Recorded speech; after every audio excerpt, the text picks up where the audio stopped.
नमो अरिहन्ताणं नमो सिद्धाणं नमो आयर्याणं नमो उवझायाणं नमो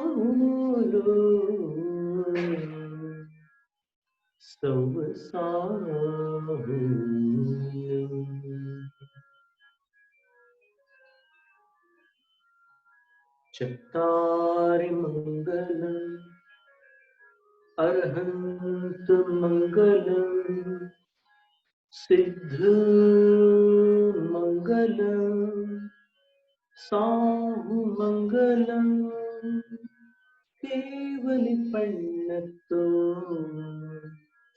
धम्मो मङ्गलम् चत्तारि लोकोत्तमा अर्हन्त लोकोत्तमा सिद्ध लोकोत्तमा साहु लोकोत्तमा केवल पण्णतो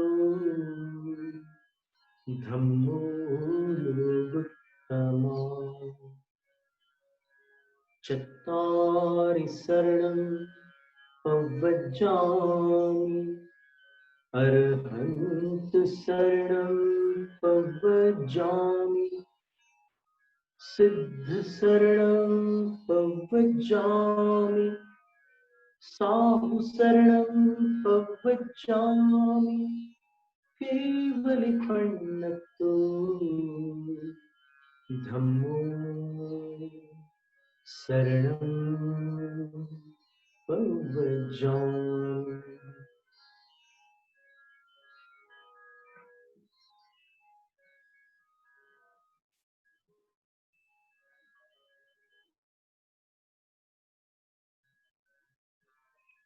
अध्यात्म यात्रा चल रही है सामायिक पाठ की धारा में।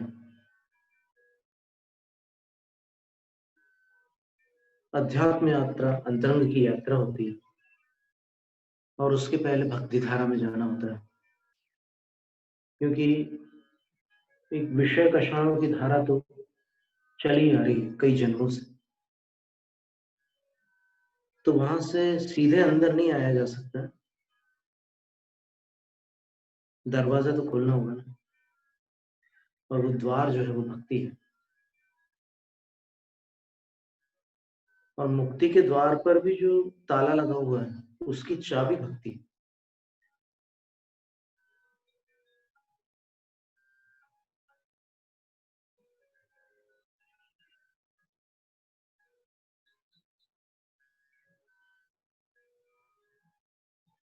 भवन में संयोगों से यह संसारी प्राणी भोग रहा है कष्ट अनेकों कह न सके वाणी।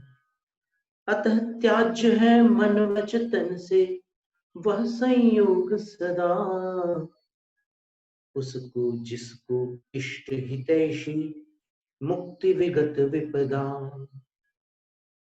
इस संसार को आचार्यों ने जंगल कहा है, ये भव रूपी वन है। इसमें यह संसारी प्राणी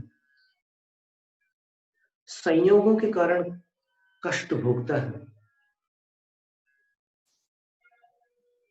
संयोगों के बंधन को तोड़कर कष्ट मुक्त होता है। इसीलिए दीक्षा के समय परिग्रह और परिवार दोनों छोड़ दिए जाते हैं। फिर छोड़ने के बाद जो भी संबंध होता है वो संबंध गृहस्थी जैसा संबंध नहीं रहता।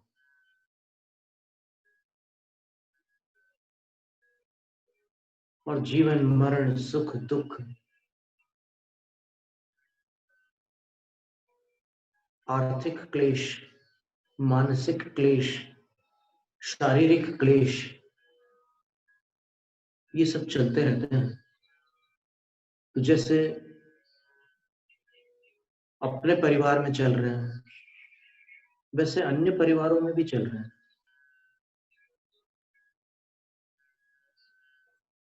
ये मनुष्य जीवन का मार्ग कभी भी स्मूथ नहीं होता, इसमें कुछ उतार चढ़ाव तो रहती है। तो आचार्य कहते हैं कि ये सारे कष्ट संयोगों को जोड़ने से होते हैं। संयोग से ही तो वियोग का कष्ट होता है। पिछले सत्र में बताया था, संयोग वियोग में होता है। तो ये हमारे दीक्षा गुरु ने भी यही बात कही थी कि संयोग वियोग में है, आत्मा उपयोग में है।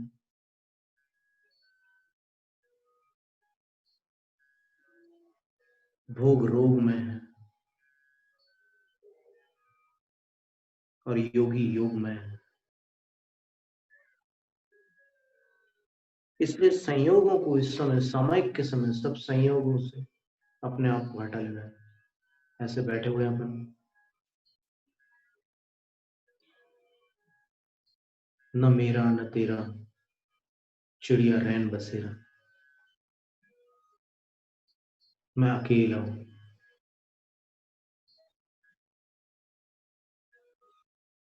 अकेला हूं लेकिन असहाय नहीं।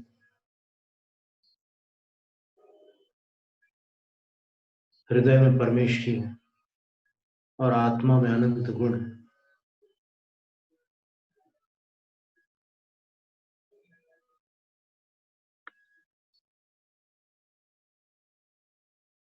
मन में भक्तामर, श्रद्धा में नमोकार, मैं भाग्यशाली हूं। नमोकार और भक्तामर का खजाना प्राप्त करके भी जो अपने को अभागा समझता है, वही अभागा है। जिसको कुछ नहीं मिला उससे भी बड़ा अभागा, पाकर भी अपने को अभागा समझने वाला अभागा। तो ये संयोग त्याज्य है, जिसको मुक्ति इष्ट है। मुक्ति कैसी है? विपदाओं से रहित, कल्याण स्वरूप।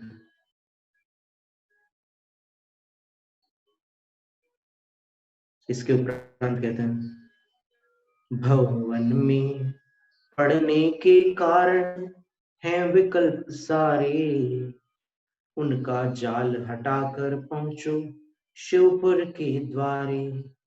अपने शुद्धात्म का दर्शन तुम करते करते, लीन रहो परमात्म तत्व में दुखों को हरते। इस संसार रूपी वन में क्यों पड़ता है संसारी प्राणी? तो आचार्य महाराज उत्तर देते हैं, मैं करता रहता है, इसलिए इस जंगल में फंस जाता है। मैं, ये अहंकार कहलाता है। और ये अहंकार कभी इन्फ्लेट होता है, कभी डिफ्लेट होता है। यानी कभी ये फुग्गा फूलता है, कभी सिकुड़ता है। दोनों प्रकार का अहंकार होता है, एक अभिमान रूप अहंकार और एक दीनता रूप। अरे मेरा तो कोई नहीं है, मुझे कोई नहीं पूछता, मुझे कोई नहीं चाहता, मैं तो लाचार हूं। ये मैं कर रहे हैं ना, मैं का नाम अहंकार है। बार बार मैं करते रहना, मैं यानी अहम, और उसको करना अहम करणम अहंकार। तो वो उसमें जा रहा है, निराशा में जा रहा है, उदासी में जा रहा है, वहां भी मैं कर रहा है। जेम्स रेडफील्ड ने कहा the poor me control drama. ये भी 4 प्रकार के ड्रामास बताए उन्होंने कि इंसान जो है वो 4 प्रकार के नाटक करते हैं। तो उसमें से एक नाटक ये भी है, मैं बेचारा। ये भी अहंकार का ही एक स्वरूप है। फिर अहंकार का दूसरा स्वरूप है अभिमान। मैं कुछ हूं, मैं कोई चीज हूं, मैं मामूली थोड़ी हूं, ये अहंकार। तो आचार्य कहते हैं कि बस इसके ही कारण ये संसार रूपी वन में पड़ा हुआ है। तो ये जाल है, थोड़ा सावधान होना होगा अपने को, और बार बार पकड़ना होगा कि 15 मिनट में मैं शब्द कितनी बार अंतर्जल्पों में आता है और वचनों में आता है, विचारों में आता है। तीनों स्थानों पर आएगा। विचारों में मैं, अंतर वचनों में मैं, बहिर्वचनों में मैं। देखना है 15 मिनट में ये कितनी बार आता है। फिर उसको 4 टाइम्स करके फिर 24 टाइम्स करना, तो पता चलेगा कि 24 आवर्स में जागते समय भी आता है और सपनों में भी आता है। ऐसा नहीं है कि सपनों में मैं गायब हो जाता हूँ, सपनों में भी मैं रहता है। तो इनके जाल को हटा, जितना कम कर सकते हैं उतना कम करना है, कम से कम।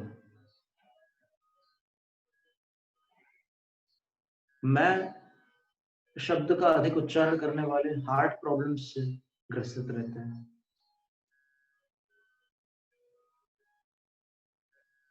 तो इनका जाल हटा करके अपने को वहां उस दरवाजे तक जाना है, निर्वाण के द्वार तक। जाल में फंसे रहेंगे तो कैसे पहुंचेंगे लक्ष्य तक। और अपने शुद्धात्मा का दर्शन करते करते उस परम स्वरूप में, परम स्वरूप सबके अंतस तत्व में अनादि से, जिसको परमात्मा स्वरूप कहते हैं, और चूंकि संपूर्ण जगत में सर्वत्र जीव राशि है, और ऐसा कोई जीव नहीं है जिसके भीतर वह स्वरूप न हो। इसलिए एक दृष्टि से कहें तो सबके अंदर परमात्मा है। दृष्टि से ऐसे नहीं कि वो वाले परमात्मा इसके अंदर आ गए हो, उसके स्वरूप में जो परमात्मा स्वरूप है वो विद्यमान है।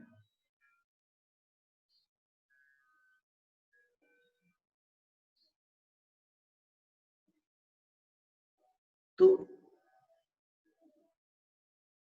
अपने शुद्ध स्वरूप का दर्शन करते करते, आंखों से तो दर्शन नहीं होगा, ज्ञान रूपी चक्षु से उस शुद्ध स्वरूप का ध्यान करते करते उस परम स्वरूप में लीन हो जाना है।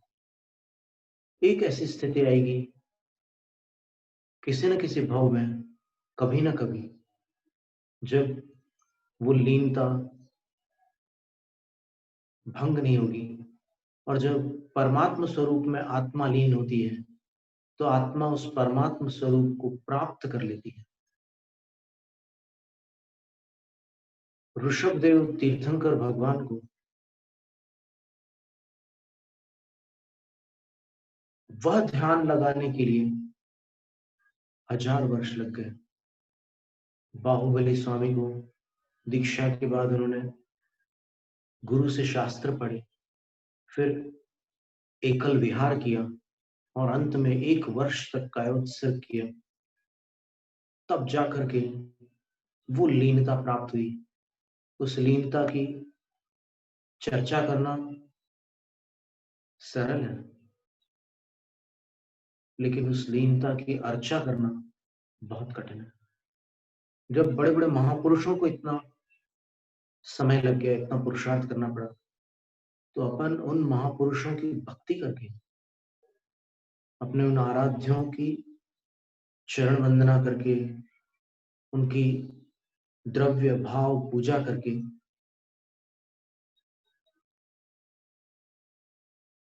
द्रव्य पूजा प्रतिक्रमण ग्रंथ त्रय में प्रभाचंद्र आचार्य कहते हैं कि द्रव्य पूजा द्रव्यों से की जाती है, और भाव पूजा भक्ति पाठ से की जाती है। भक्तियों का पाठ करना भाव पूजा है, और विधिवत द्रव्यों का समर्पण करना। अलग अलग द्रव्यों की अलग अलग प्रक्रिया है। जैसे जल है, उसका क्षेपण किया जाता है, 3 धारा डाली जाती है। क्षेपण का अर्थ होता है डालना। तो जल की 3 धाराएं डाली जाती है जिनेंद्र की अग्रभूमि पर। तो वहां कोई पात्र भी हो सकता है, उसमें 3 धाराएं डाली जाती है। फिर गंध जो है उसका लेपन होता है। अक्षत जो होता है, बल्कि कहना चाहिए अक्षत होते हैं, क्योंकि अक्षत एक दाना नहीं होता, अनेक दाने होते हैं अक्षत के। अखंड धान्य कणों को भात न होकर जिसके भात बनता है, उस चावल के कणों को अक्षत कहते हैं, अखंड कणों। तो उसके लिए प्रक्रिया जो बताई है शास्त्रों में, आचार्य पद्मानंदी महाराज ने पद्मानंदी पंचमी शतिका में उन्होंने बताया कि अक्षत पुंज पंक्ति ददामी, अक्षत के पुंजों की पंक्ति दी जाती। यानी आप 5 कल्याणक वाले तीर्थंकर के सामने अगर अक्षत पूजा कर रहे हैं, तो अक्षत के 5 पुंजों की एक पंक्ति दे दीजिए। गर्भ, जन्म, तप, ज्ञान, मोक्ष, पंक्ति लिखा उसमें। पहले सुना था कि बीच में गर्भ कल्याण, फिर इधर उसकी एक दिशा में जन्म कल्याण, फिर तप कल्याण, फिर ज्ञान कल्याण, फिर मोक्ष कल्याण, ऐसा एक क्रम सुना था पहले। पर अभी पढ़ा तो पता चला कि पंक्ति दी जाती है। फिर अक्षत के बाद पुष्प है, तो पुष्प के लिए बोला कि पुष्प को चढ़ाया जाता है। चढ़ाने का मतलब कहीं नीचे है वो, उसको ऊपर चढ़ाना है। उसको आचार्यों ने फुल्लारोहण कहा है। तो ये सारी जो प्रक्रिया है शास्त्रों में दी हुई है, अभी इसका विस्तार ना करते हुए अभी अपन भक्ति से मुक्ति की ओर जाने की बात कर रहे हैं। तो ध्यान में जब लीन होते हैं,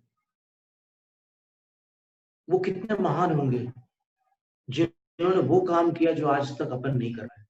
कल्पना करो, तो उनके चरणों में तो श्रद्धा से मस्तक नत हो जाता है। तो इससे सारे दुख समाप्त हो जाएंगे। अब इसका अर्थ ये नहीं कि अपन अपना दुख मिटाने के लिए स्वार्थी बन गए हो। अपन स्वपर कल्याण की भावना रखने वाले लोग हैं।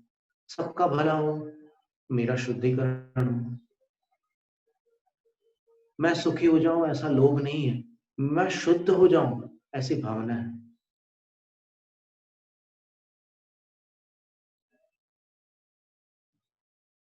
अब कहते हैं कि भावना भी अनेक प्रकार की है, कामना भी अनेक प्रकार की है, लेकिन क्या करें, कर्म तो किसी को नहीं छोड़ते। क्या करें? तो आचार्य कहते हैं, किया गया जो कर्म पूर्व में स्वयं जीव द्वारा, उसका ही फल मिले शुभाशुभ, अन्य नहीं चारा। औरों के कारण यदि प्राणी सुख दुख को पाता, तो निज कर्म अवश्य स्वयं ही निष्फल हो जाता। आचार्य कहते हैं कि मेरे द्वारा जो कर्म पूर्व में किया गया है, वो इस जन्म का भी हो सकता है, पूर्व भव का भी हो सकता है, उससे पुराना भी हो सकता है। उसी का फल, अच्छा या बुरा फल, अच्छा कर्म किया होगा तो अच्छा फल मिलता है, बुरा किया होगा तो बुरा मिलता है। नीम का पेड़ लगाया होगा बगीचे में, तो फिर आम कैसे मिलेगी? नागपुर के मोठे मंदिर में ऊपर ये दोहा लिखा हुआ है,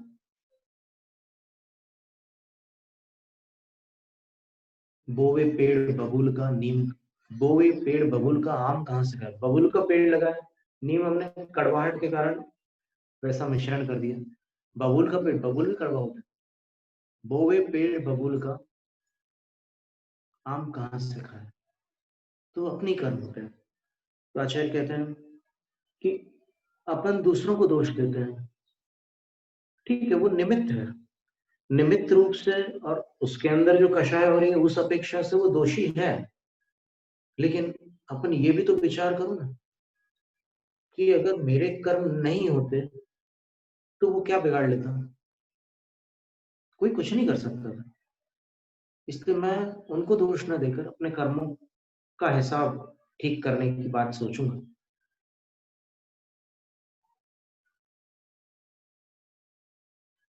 और अगर दूसरे ही अपने को दुख देते, सुख देते या अपना संचालन करते, तो फिर अपने कर्मों की तो कोई आवश्यकता ही नहीं थी।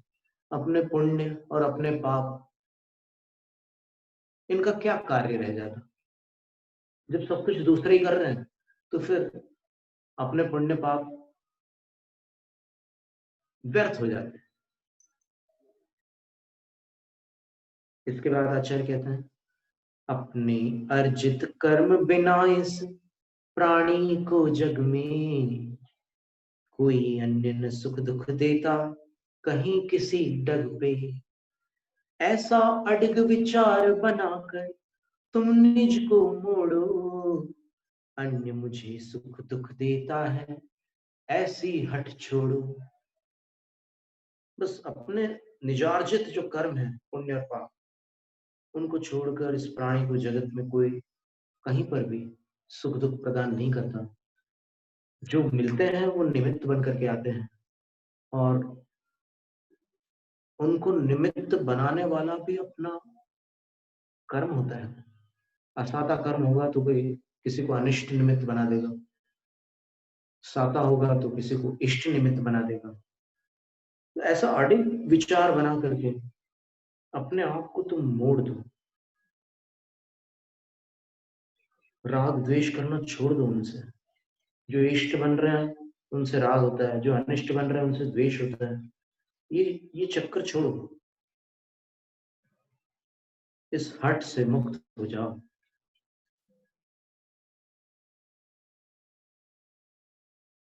इसके बाद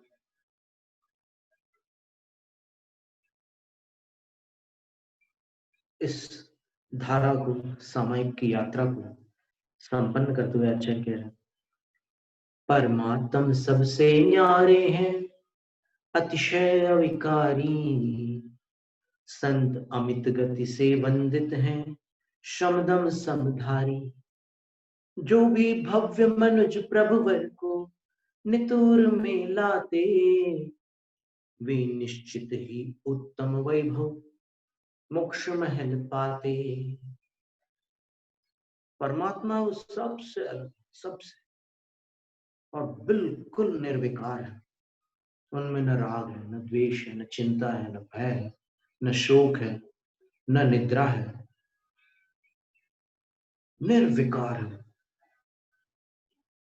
काम क्रोध मद कोई दोष नहीं उनमें।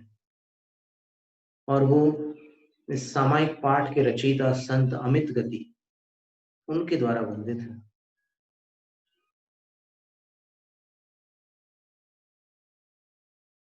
जो परमात्मा को हमेशा अपने मन में रखते हैं, वो निस्संदेह मुक्ति निकेतन को प्राप्त होते हैं। मुक्ति निकेतन सर्वोत्कृष्ट वैभव रूप है। चक्रवर्ती और इंद्रों के वैभव से भी बढ़कर मोक्ष का वैभव है। उसको निश्चित रूप से वो लोग प्राप्त करते हैं जो मन में परमात्मा को धारण करते हैं। उपसंहार में कह रहे हैं, जो ध्याता जगदीश को ले यह पद 32, अचल चित्त होकर वही बने अचल पद ईश। इस तरह सामायिक पाठ का जो सत्य था वो यहाँ संपन्न होता है। सामायिक संपन्न नहीं होती, सामायिक तो चलते रहेगी। जब जब अपन सामायिक करेंगे तो वो यात्रा आगे बढ़ते रहेगी। तो आज अपन यहीं तक रखते हैं। अनंत चतुर्दशी का दिन है। वासुपूज्य भगवान ने आज निर्वाण को प्राप्त किया था। और चंपापुरी के पास उत्तर पुराण ग्रंथ के अनुसार, आचार्य गुणभद्र स्वामी के कथनानुसार, वहां से कुछ दूरी पर, लगभग 55-60 किलोमीटर दूरी पर एक पर्वत है।